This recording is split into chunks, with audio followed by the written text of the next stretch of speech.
Hello friends, welcome to my channel. स्वागत है आप सभी साथियों का हमारे चैनल पर। दोस्तों, झारखंड के युवा वर्गों को या कह सकते हैं झारखंड के युवाओं को यहाँ की सरकार कटघरे में खड़ा करके रखी है। कह सकते हैं न्यायालय की कटघरे से कब मौका मिलेगा कि नियुक्ति हो, ऐसा समय आ ही नहीं रहा है और ना ही यहाँ की सरकार आने दे रही है। दोष किसको देंगे? जनता को दोष तो दिया नहीं जा सकता है। जनता क्या करेगी? नियुक्ति करेगी? नहीं, सरकार नियुक्ति करेगी। और यहाँ पर जो है ऐसा कर दिया गया है। देखिए, फिलहाल जो है 16 फरवरी यानी कल जो बीती दिन था, जिसमें हाईकोर्ट में नई नियुक्ति नियमावली को लेकर के फैसला होने वाला था, लेकिन समझ लीजिए कि नियुक्ति नियमावली को छोड़ करके एक और मुद्दा था जिस पर फैसला हो गया और इसी वजह से नई नियुक्ति नियमावली की फैसला जो है अब 2 मार्च का तिथि का तय कर दिया गया है। तो आप समझ सकते हैं इस सारी जो है जितनी भी जो प्रक्रियाएं हैं नियुक्ति को लेकर के वो टाली जा रही है और हर तरफ दे सकते हैं आप स्कैम ही स्कैम, यानी कि धोखा ही धोखा हो रहा है। हर क्षेत्र में भाषा को लेकर के,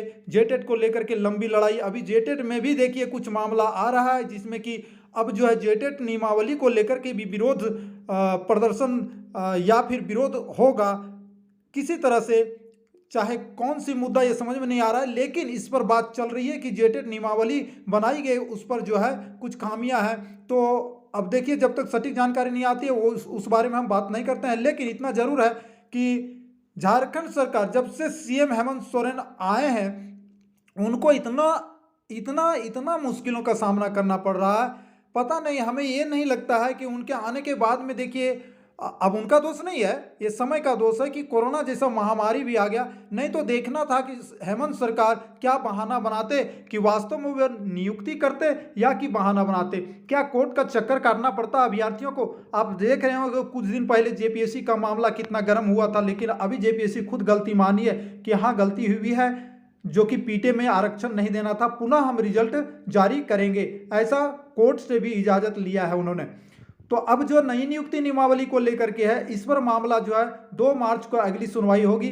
यह मामला chief justice doctor Ravi Ranjan और जस्टिस एसएन प्रसाद की अदालत में सुनवाई के लिए सूचीबद्ध था, है ना। लेकिन एक मामला पहले से ही सुनवाई के लिए निर्धारित होने की वजह से इस मामले सुनवाई टाल दी गई। तो मेरा कहना है भाई, जब सुनवाई टाल दी गई तो मामला पहले से कहाँ निर्धारित की गई थी? मामला तो सब चलता है, तो फिर दूसरा मामला पहले तो इसको सुनवाई करनी चाहिए थी। बट क्या कहा जाए, इसमें कुछ बोलना नहीं है। अदालत ने 2 मार्च को सूची में सबसे पहले इसी मामले को सूचीबद्ध करने का निर्देश दिया है। यानी कौन सा मामले को? ये जो नई नियुक्ति नियमावली है, अगला सुनवाई में, ठीक है।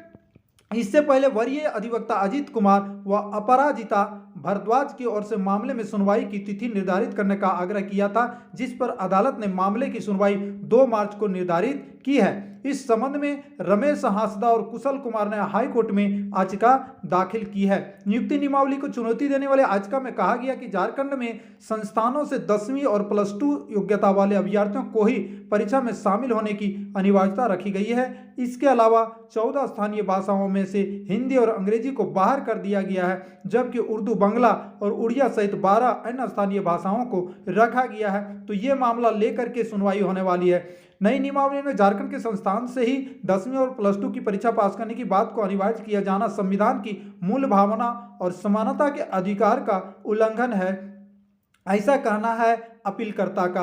वैसे अभ्यर्थी जो झारखंड के निवासी होते हुए भी झारखंड के बाहर पढ़े हों, उन्हें नियुक्ति परीक्षा से नहीं रोका जा सकता है। नई नियमावली में संशोधन कर क्षेत्रीय एवं जनजातीय भाषाओं की श्रेणी से हिंदी और अंग्रेजी को बाहर कर दिया गया, जबकि उर्दू, बांग्ला और उड़िया को रखा गया। तो इसी को लेकर के अब जो है अपील की गई है। हाईकोर्ट में ये मामला दर्ज है। देखना यह है कि हाईकोर्ट क्या निर्णय लेती है। अगर हाईकोर्ट में निर्णय नहीं होगा तो फिर इस सुप्रीम कोर्ट तक मामला चला जाएगा। तो ये है नई नियुक्ति नियमावली को लेकर के अपडेट दोस्तों।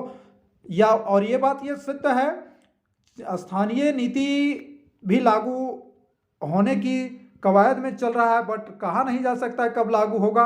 और जो ये झारखंड से मैट्रिक इंटर जो करने की बात की गई है, तो देखिए यहाँ पर इस मामला में सुधार होना बहुत जरूरी है, क्योंकि जब स्थानीय नीति को लागू कर दिया जाए तो फिर इसकी मामला ही नहीं आएगा, इसलिए ये जरूरी भी है।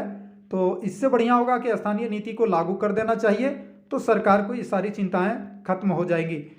और कहें एक बात स्पष्ट तौर पर तो यही कहा जा सकता है कि झारखंड की सरकार चतुर है या ऑफिसर्स चतुर है, या ऑफिसर की यहाँ पर रणनीति या सरकार की रणनीति।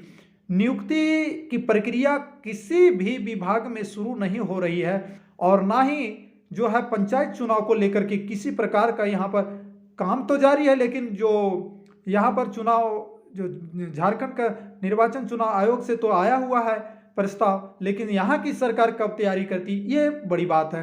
तो कुल मिलाकर के कहा जा सकता है कि अभ्यर्थियों को कटघरे में खड़ा कर दिया गया है, बात यही जंचती है। तो दोस्तों आप रहें सावधान और एक रहें, एकता बनाए रखें। सरकार को अगर ज़रूरत पड़ेगा तो आपको समझ सकते हैं कि आपको क्या करना है और करना ही पड़ेगा। यदि कोई सरकार उचित दिशा में कार्यरत नहीं रहती है तो उसे करना ही पड़ेगा। जय हिंद, जोहार झारखंड।